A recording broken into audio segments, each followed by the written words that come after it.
반갑습니다. 장정조 시장점검입니다. 예, 코스피지수가 드디어 저점을 깼습니다. 이 저점을 깼다는 건 우리가 이 시장을 볼 때 객관적으로 본다. 기술적 지표가 그 객관적으로 보는 걸 도와준다라고 했을 때 요때 상황하고 사뭇 달라진 환경 등등이 반영되면서 시장이 나빠졌습니다. 저점을 깼다라는 것은 지금까지의 긍정론을 물론 상반기에 나쁘고 하반기에 좋다는 이 큰 틀을 벗어나진 않겠지만 여기서 기간 조정을 한다는 부분에서는 이게 3일 내로 빠른 회복을 하지 않는 이상은 좀 더 다른 관점에서 이제 봐야 되지 않을까 싶습니다. 그러면 그 다른 관점에 대한 생각이 필요한데 항상 이 생각이란 건 우리가 오른다 내린다의 둘 중 하나밖에 없는 거지만 그 오른다 내린다에 있어서 통찰력을 발휘할 수 있는 어떤 입장, 특히 정책 결정자들은 어떻게 할 것이다라는 부분에서 우리가 생각을 해볼 필요가 있습니다. 일단 뭐 미국도 마찬가지고 우리도 마찬가지지만 이 자본소득과 노동 근로소득의 어떤 균형이 없다면 굉장히 문제가 생깁니다. 이 근로소득하고 자본 투자를 통한 소득하고 이게 균형을 맞춰야만 사회가 안정이 되는데 만약에 근로소득이 너무 지나치게 많다라고 하면 투자를 할 사람들이 없어지게 됩니다. 그러니까 투자가 안 이루어지면 기업의 경쟁력이 떨어지고 결국 해외 기업과 경쟁에서 패배하게 되는데 이런 문제가 생기게 되고 또 근로소득이 너무 떨어지면 근로의욕이 없어지니까 사회가 돌아가는데 좀 문제가 생기게 됩니다. 예를 들면 정책 결정자들 입장에서는 아무래도 특히 우리나라 같이 사람만 있는 데는 자본보다는 근로소득에 중점을 둘 수밖에 없는데 이 국가 시스템이라는 게 돌아가려면 새벽에 환경미화원이 청소를 해야 되고 그리고 버스 기사가 버스 운전을 해야 되고 택시 기사가 택시 운전을 해야 되고 그리고 공장에서 제조업에 종사하는 근로자들이 열심히 생산을 해야 되고 그리고 이런 적재적소에 사회 시스템이 유지가 되고 돌아가는데 적재적소에 인력이 배치가 돼야 되는데 이 인력들이 자본 소득으로 너무 많이 수익을 얻어버리면 일을 안 하게 되는 겁니다. 그래서 기본적으로 그러면 정책 결정자들이 이 자본소득을 좋아할 수도 있지 않냐 이런 생각을 할 수도 있는데 좀 재미없는 얘기입니다.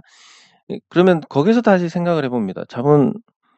우리가 공교육이라고 하는 거 학교에서 뭐 주식으로 이렇게 자본을 모아서 기업이 하고 이런 얘기를 배운 적이 있는지 더듬어 보면 없습니다. 근데 학교에서 뭐 국가의 의무니부터 해가지고 이 일을 하는 부분에 대해서는 교육을 많이 우리가 사실 일자리를 얻기 위해서 교육을 받는다고 해도 과언이 아닐 정도로 이 공교육은 이분법적으로 나눴을 때 근로소득적으로 굉장히 치우쳐 있습니다. 그러면 정책 결정자들의 목적도 뚜렷한 겁니다. 근데 이 인력 수급이 안 되다 보니까 외국에서 노동자들이 들어오고 이렇게 되는 거니까 지금 자본소득을 크게 번다라고 하는 것은 좀 어렵고 다만 이제 집값이 올라가는 것은 이 집값이 올라가야 나중에 이 세대들이 또 집을 사서 충실한 근로를 제공할 것이기 때문에 그런 거고 주식으로 돈 많이 딴다? 일 안 하려고 할 거니까 어림없다 이런 관점으로 봐야 될 것 같습니다. 그리고 미국은 또 꼭 그런 건 아니지만 어쨌든 자본소득에 너무 치우쳐 있으니까 이걸 또 규모를 맞춰가는 균형을 맞춰가는 정책이 필요할 거고 그러면 그런 관점에서 본다면 이제 해외 증시가 떨어지고 특히 비트코인 같은 경우 가상화폐는 굉장히 부정하기가 쉽습니다. 주식이야 뭐 기업 가치가 있으니까 그렇지만 가상화폐는 미국이 디지털 달러화 나왔고 그 외에 가상화폐는 전부 인정하지 않는다라고 하면 전멸입니다. 그 말 한마디에 끝장납니다. 그래도 누군가 거래하지 않겠느냐 두고 보시면 아시겠지만 비트코인 같은 경우는 이 가상화폐 시장 전체의 달러화가 70% 정도 됩니다. 달러가 인정을 안 하면 시장 자체가 형성이 될 수가 없습니다. 그래서 제가 예측을 해보면 가상화폐가 제일 먼저 박살이 날 것이다. 그리고 미국은 많이 올랐으니까 조정받을 수밖에 없다. 한국 증시는 덜 올랐으니까 같이 조정을 받더라도 그 폭은 감내할 수 있는 수준일 것이다 라고 보고 좀 더 긍정적으로 본다면 오른 거 없으니까 여기서 기간 조정을 할 것이다 라는 예측인데 일단 이게 틀렸습니다. 기간 조정이라는 예측이. 예, 틀렸기 때문에 그다음부터는 모르는 상태가 되니까 물론 또 저점을 심하게 깬 건 아니라서 모르겠지만 이렇게 충실하게 추세가 꺾이는 과정을 되풀이하고 있습니다. 60주선 이탈하고 회복하고 다시 꺾이는 이 모습은 통상적으로 나오는 그런 모습이고, 그리고 이 급락 패턴에 머무르는 기간이 길어지면 이렇게 긴 봉이 나온다는 부분, 이런 식으로. 예, 그런 걸 봤을 때는 지수가 진짜 여기서 반등 안 나오면 더 피곤해지는데라는 부분에서 조금 예, 문제가 발생하지 않을까 싶습니다. 일단 그래서 시장 전망은 상반기 나쁘고 하반기 좋다는 거에서는 변화가 없지만 기간 조정이 이어질 것이다라는 부분에서 물론 마음으로는 그렇습니다. 이러다가 반등하고 기간 조정 뭐 형태로 가겠지라고 생각하지만 일단 저점을 깼기 때문에 제 마음대로 판단하는 게 아니라 이 객관적 지표가 이거 저점이 나왔다고 볼 수 없어라고 얘기를 하는 거고, 그런 관점에서 사고를 열어둘 필요가 있을 것 같습니다. 네, 그래서 코스피는 이런 상태고 코스닥은 코스닥도 같이 재미없는 흐름인데, 요 코스닥의 하락은 말씀드렸던 것처럼 거품이 제거되고 나머지가 올라오는 과정, 그리고 코스닥 종목들이 시가총액 상위 종목들 그 거품을 빼고 나면 특별히 뭐 나쁜 게 없다라는 거. 그리고 아까 말씀드린 큰 틀에서 요 자본소득과 근로소득이 균형을 맞춘다라고 봤을 때 사실 중소기업들은 많은 근로자들을 상대적으로 매출 대비해서 많은 근로자들을 채용을 하고 있습니다. 그랬을 때 이 근로를 중시한다는 것은 중소형주에는 좀 더 혜택이 갈 수 있는 정책들이 나올 수 있다라는 거. 요런 걸로 봤을 때는 중소형주들에는 나쁘지 않은 환경이 될 것 같습니다. 그래서 시장 전체는 나쁘고 근데 해외 증시 대비해서는 선방할 것이다. 왜냐면 오른 게 없으니까. 그리고 거품주들 빠지고 나면 나머지 종목들은 또 타격이 크지 않을 것이다. 그래서 지금까지 가치 투자 중심 그리고 숫자에 기반한 투자를 해 오셨던 분들은 시장이 나쁘다는 걸 잘 체감을 못할 수도 있습니다. 근데 결국은 그런 종목에서 이 자본소득이 나오는 건 아니기 때문에 결국 자본소득이라는 것은 나 전기차 사업할래요 해서 이미 전기차 사업에 실체도 없는데 주가가 뻥 올라가서 여기서 누군가가 몇 배, 몇십 배 차익을 실현해 버리는 걸, 이런 걸 통상적으로 봤을 때 자본소득의 범주로 포함을 시킬 수 있는데, 예를 들면 기업이 성장하고 주가가 거기에 맞춰서 뭐 빨리 가는 늦게 가는 이 정도의 반영은 실물 경제의 규모가 커지는 거. 금 1kg이 예전에 그 다이하드 2에서 나왔는데, 요 영화에 보면 다이하드 2의 그 금괴 이거 은행에서 금괴 털어 가는 그게 시나리오에 있는데, 그 금덩어리 그때 봤을 때 굉장히 1kg의 어떤 금이라는 게 어쨌든 그 당시에 한 1,000만 원 정도 했던 것 같습니다. 1,000만 원 했었고 지금은 1kg에 1억 정도 합니다. 그러니까 통화 가치가 금을 기준으로 했을 때 통화 가치가 한 20년간 10분의 1 토막이 났습니다. 그런 거를 반영해 나가는 정도로는 뭐 자본소득에서 건전하게 생각할 수 있으니까, 그래서 그런 투기성 소득, 가상화폐라든지 근거도 없는 어떤 단순한 미래 성장성만 보고 투자를 하던 그런 거에서 큰 시세 차익을 올리던 그런 자본소득은 아마 사라지게 될 거다. 그리고 사라져야 되고, 그게 옳고 그름의 문제가 아니라 정책 결정자들의 관점에서 본다면 사회 시스템이 돌아가기 위해서는 많은 사람들이 근로를 해야 되는데 그 근로를 하지 못하는 부분에 대해서 좀 타격이 있다. 그래서 자본소득과 근로소득의 균형을 맞춰야 된다. 이런 관점에서 본다면 시장이 생각보다는 큰 조정으로 갈 가능성이 열려 있다. 그리고 조정 이후에 다시 시장이 강하게 좋은 시장이 열릴 것이다. 이런 부분도 실물 경제를 반영하고 돈 가치가 떨어지는 부분을 반영하는 것이지 그 이상의 것은 아니다라는 관점에서 보면 더더욱 우리는 가치 투자에 기반한 투자를 해 나가야 되지 않을까 싶습니다. 예, 댓글 확인하도록 하겠습니다.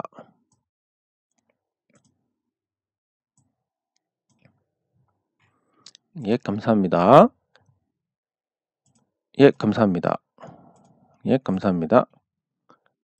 감사합니다. 증권주가 금리 인상기에는 채권 평가 손실이 발생을 하기 때문에 전망이 그렇게 좋지가 않습니다. 작년에 그렇게 실적이 좋아도 오르지 않았기 때문에 요 두 가지 관점에서 볼 수 있습니다. 이게 뭐 의미가 없는 거긴 한데 작년에도 안 올랐기 때문에 올해 오를 것이다라는 것과 작년에 그렇게 좋았을 때도 안 올랐으니까 올해 나빠지면 더 내릴 것이다라는 거.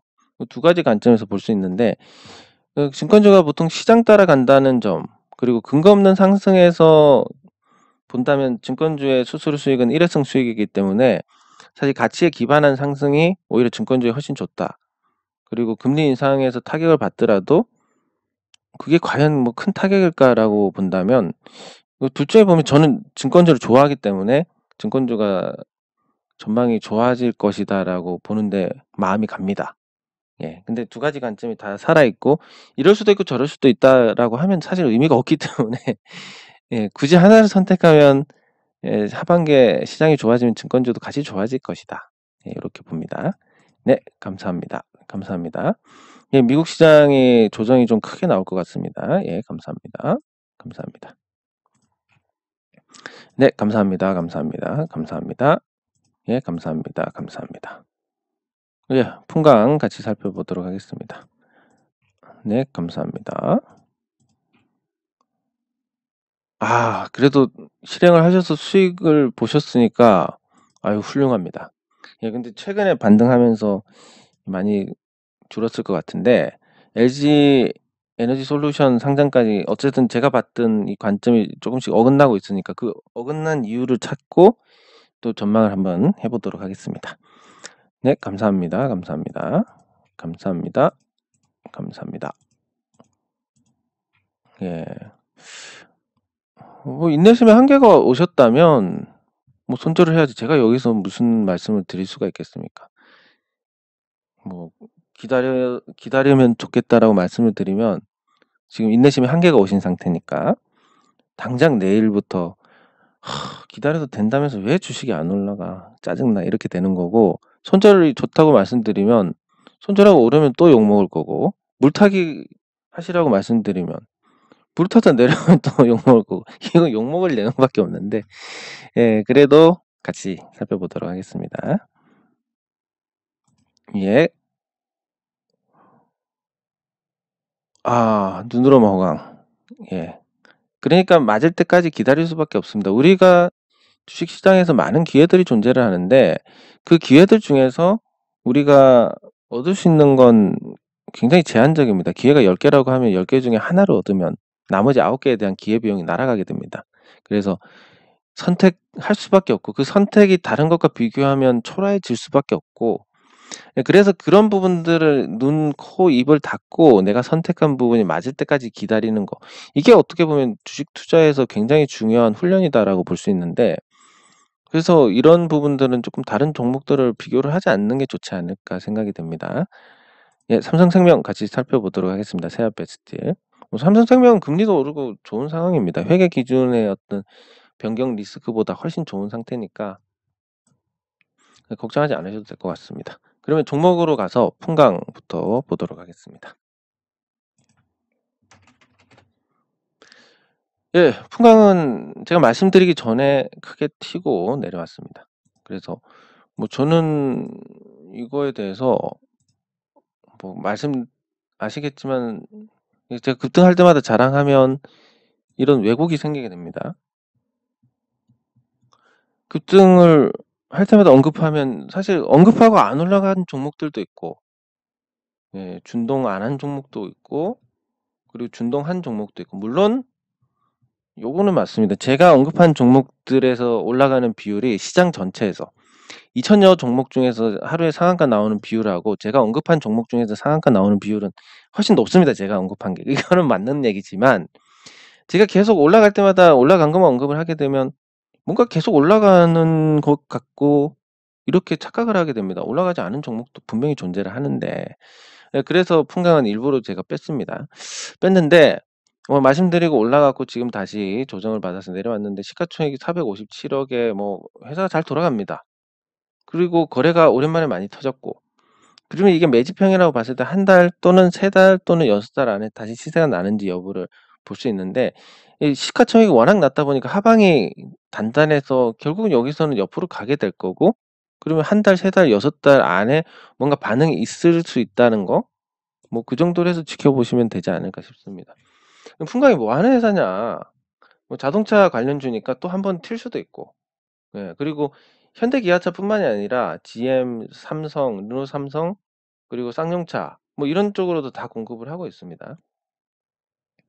거기다가 뭐 전기차 배터리용 부품도 하고 있고, 뭐 그리고 전기차를 전환하더라도 타격을 받지 않는 분야니까 뭐 그런 걸로 따져서 본다면 풍광은 굉장히 괜찮은 회사다. 그리고 주가가 여기에 올라갔으면 일단 뭐 또 모르겠지만 다시 내려왔으니까 매력이 있다. 뭐 이런 정도로 정리를 할 수 있겠습니다. 네, 그리고 예, 그리고 고려아연도 아까 말씀하셨으니까 한번 고려아연도 보겠습니다. 물론 이제 그 제가 언급한 부분에 대한 답이시긴 하지만, 예, 고려아연 흐름이 양호한데 아직까지도 뭐 고평가 상태도 아니고, 근데 앞으로 인플레이션에 대한 어떤 기조가 아주 강하게, 인플레이션 환경에서 주식시장이 좋지만 일시적으로는 또 금리나 여러 가지 다른 변수에 영향을 받으니까, 예, 그렇다라고 본다면, 예, 그러면 이제 이 금리 인상, 아니 그 인플레이션 환경에 대해서 요 고려아연 같은 경우는 요 인플레이션이 아니라도 수익을 보는 구조입니다. 왜냐하면 이 두 가지 방식 모두 습식, 건식 모두 가능하기 때문에 아무거나 사와서 아연계 아무거나 사와 가지고 만간계를 아무거나 사와서 아연계를 만들 수가 있습니다. 그래서 다른 업체들에 비해서 경쟁력이 굉장히 좋습니다. 왜냐하면 둘 중에 싼 걸 사오면 되니까. 어떤 업체는 이것만 사야 되고 어떤 업체는 이것만 사야 되는데 두 개 가격 비교하고 이게 조금 싼데 그러면 이것만 사서 돌리다가 이게 또 싸니까 이것만 또 사서 돌리다가 이렇게 할 수 있으니까 고려아연의 경쟁력이라는 것은 다른 업체들에 비해서 훨씬 낮습니다.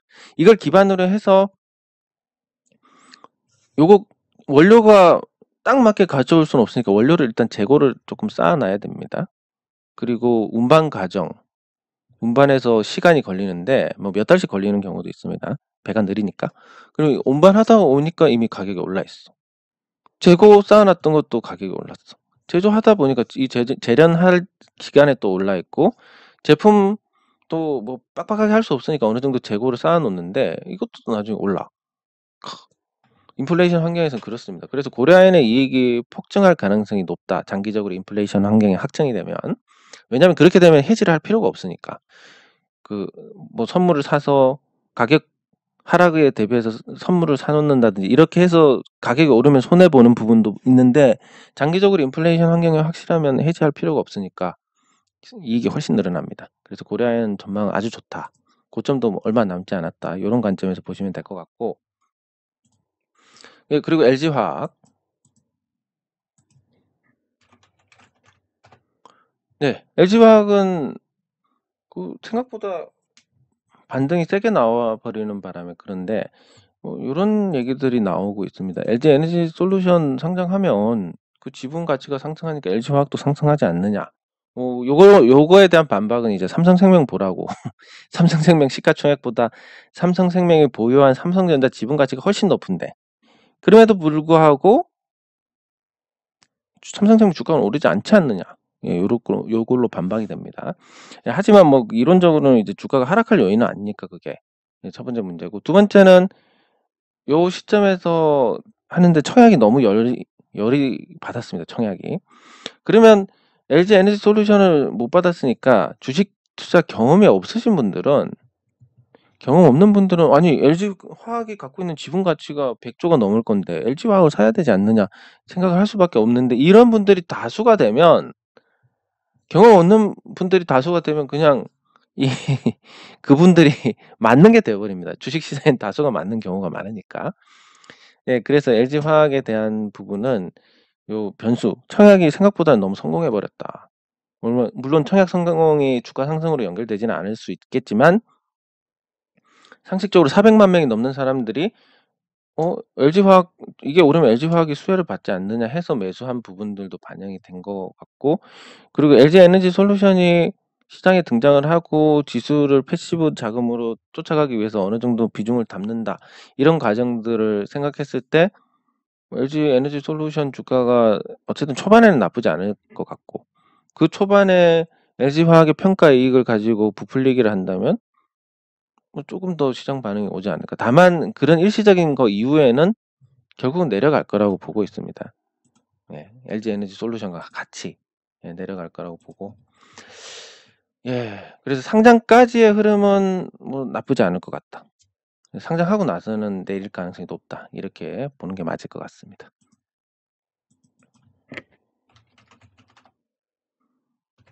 EV 첨단 소재 리픽싱 어느 정도 끝났고, 뭐 그리고 자기 사채에 대한 매각도 공시가 나왔고 3월 3일까지니까. 그래서 뭐 저는 3월 3일까지는 기다려 보는 게 좋겠다라는 생각인데, 근데 사실 이게 인내심의 한계가 느껴진다, 뭐 이럴 땐 저는 그냥 그렇게 얘기합니다. 그냥 더 고생하지 마시고 파시라고.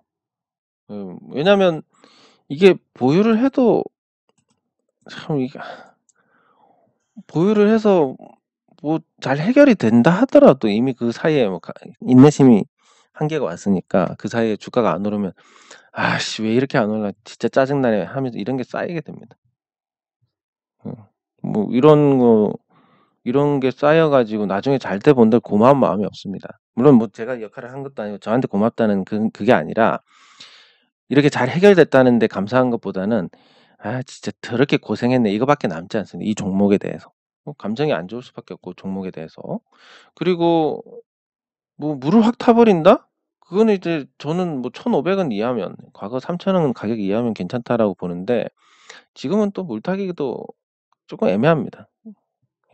그래서 이것도 아니고 기다리는 게 좋다. 뭐 3월 3일까지는 기다려 볼 만할 것 같은데 그 전에 원금을 줄 것 같으니까. 그래서 합리적으로 본다면 3월 3일 전에 원금을 주면 그냥 다 털고 다시는 안 보는 게 가장 좋습니다. 근데 사람 마음이란 게 또 이게 한번 오르고 나면 또 그게 안 되고 나중에 혹시라도 여기까지 오르게 되면 또 후회를 하고 스트레스를 받기 때문에, 사실 인내심의 한계가 왔다 이렇게 생각이 되시면 그냥 뭐 던지고 안 보는 게 가장 속편한 부분이 아닐까 싶습니다. 최선의 답을 찾으려고 하다가 계속 스트레스를 받습니다. 그래서 뭐 그냥 어떻게 될까요라는 물음에 대한 답보다는 인내심의 한계가 왔다라고 하면 저는 무조건 다 던지라고 말씀을 드립니다. 그래서 그거 감안하셔가지고 정신 건강을 이렇게 하실 건지, 아니면 약간의 정신 건강을 해치더라도 본전에는 나와야 되겠다라고 생각을 하시든지, 그거에 대해서는 직접 선택을 하시는 게 좋지 않을까 싶습니다. 그리고 삼성생명. 삼성생명은 금리 인상도 하고 전망이 좋습니다. 오늘가 지분 매각 때문에 오버행 이슈가 있다는 그 부분이 조금 아쉽긴 한데, 그 오버행 이슈도 어느 정도 지분을 팔아가지고 일소가 됐고, 그리고 삼성생명이 뭐 계속 말씀드리지만 상장할 때 대비해서 가격이 반토막, 상장가 비해서. 그러니까 공모가 11만 원이니까, 그리고 상장 초기의 가격이 12만 7천 원까지 올라갔으니까 상장 초기에 비해서 반토막이 났습니다. 12년 전과 비교해서 반토막인데, 12년 전하고 비교했을 때 기업 가치는 한 4배 정도 올라갔습니다. 삼성전자 지분 가치도 올라갔고.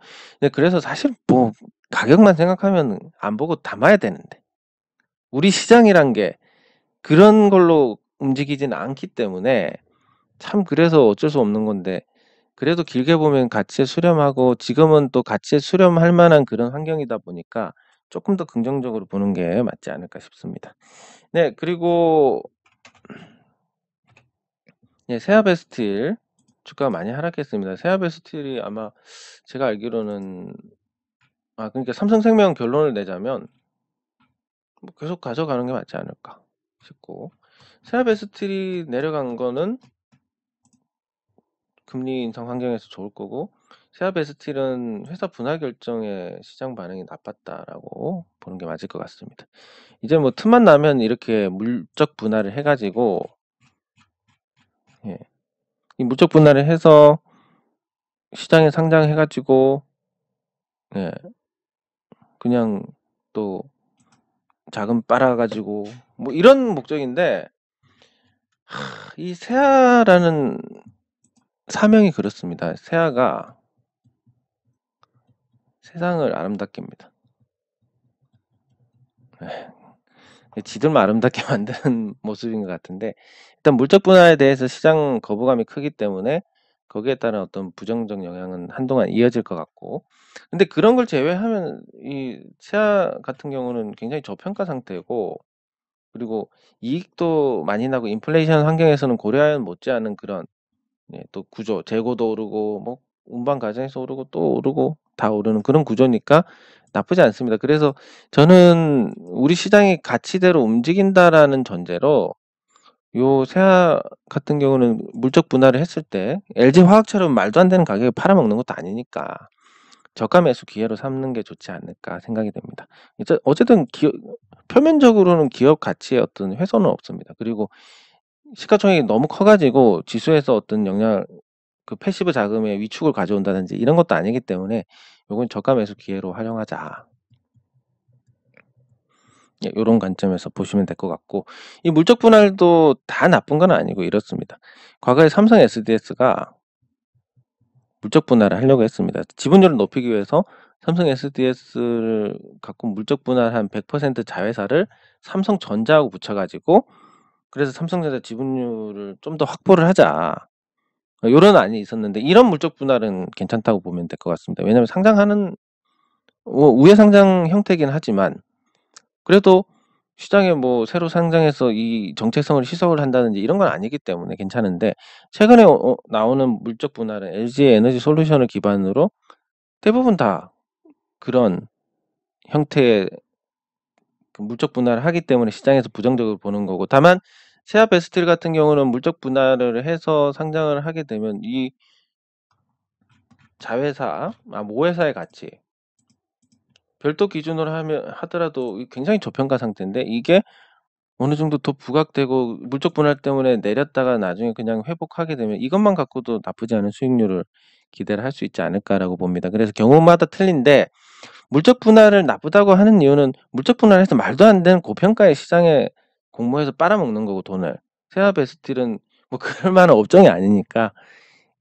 물적 분할 자체가 좋다고 볼 수는 없지만 괜찮은 저가 매수의 접근 기회가 될 것 같습니다. 네, 그리고 그 밖에 뭐 특별한 부분은 없는 것 같은데 예, 그 시간 고려해서 한 종목만 보도록 하겠습니다. 우리 시장이 급락할 거냐 아닐 거냐에 대한 핵심은 이 삼성전자로 볼 수가 있습니다. 근데 이 삼성전자가 변동성이 얼마까지 나올 것이냐 여기가 핵심이고 지금 현 상황에서 삼성전자 상태를 보면 시원하게 빠질 것 같지는 않으니까 코스피 지수도 뭐 크게 밀리지는 않을 것 같다. 두 번째 LG 에너지 솔루션 상장하면 상장 초기에 좋을 거니까 시장이 해외 증시 나쁠 때 그걸로 어떻게 좀 버티지 않을까. 그리고 세 번째는 그런 상태에서 이제 시장이 좀 안정이 되면 LG 에너지 솔루션 거품이 조금씩 빠지면서 거기서 또 상승을 제약하지 않을까. 이런 그림을 그려볼 수 있습니다. 그래서 크게 내리지는 않을 것 같다라는 생각이고 삼성전자도 변동성 범위 하단이 73,000원인데 여기까지 온다 해서 지수가 빠지는 건 굉장히 제한적입니다. 그래서 삼성전자를 믿고 뭐 실적이나 삼성전자의 어떤 영업 환경이나 이런 걸 봤을 때 삼성전자를 믿고 코스피가 크게 빠지지는 않을 것이다. 그리고 현금 보유를 보면 뭐 애플이 232조, 삼성전자가 한 130조 정도 갖고 있을 것 같고 구글이 160, MS가 160 이렇게 갈 겁니다. 전 세계에서 삼성전자가 현금을 네 번째로 많이 갖고 있는데 얘네들 시가총액하고 비교하면 삼성전자가 500조, 애플이 한 2000조 되나? 2000조, 3000조 뭐 이렇게 된다고 보면 삼성전자가 현금 대비해서 굉장히 저평가 상태는 분명하기 때문에 뭐 오르지 못하는 거야 우리 시장 탓이지만 내리는 것까지 시장 탓은 아닐 겁니다. 왜냐하면 외국인 투자자들은 어떤 기준에 의해서 팔고 삼성전자처럼 고평가 아닌 종목을 파는 것은 굉장히 급하게 팔지는 않을 거니까. 그렇게 따지면 삼성전자 주가가 지켜지고 시장도 뭐 크게 내리지는 않을 것이다. 뭐 요런 관점에서 보는 게 적절할 것 같습니다. 삼성전자로 보면 '지수가 크게 빠지지는 않겠네.'라는 정도로 접근을 할 수 있을 것 같습니다. 네. 장 종료 후 시장 점검은 여기서 마치도록 하겠습니다. 수고하셨습니다.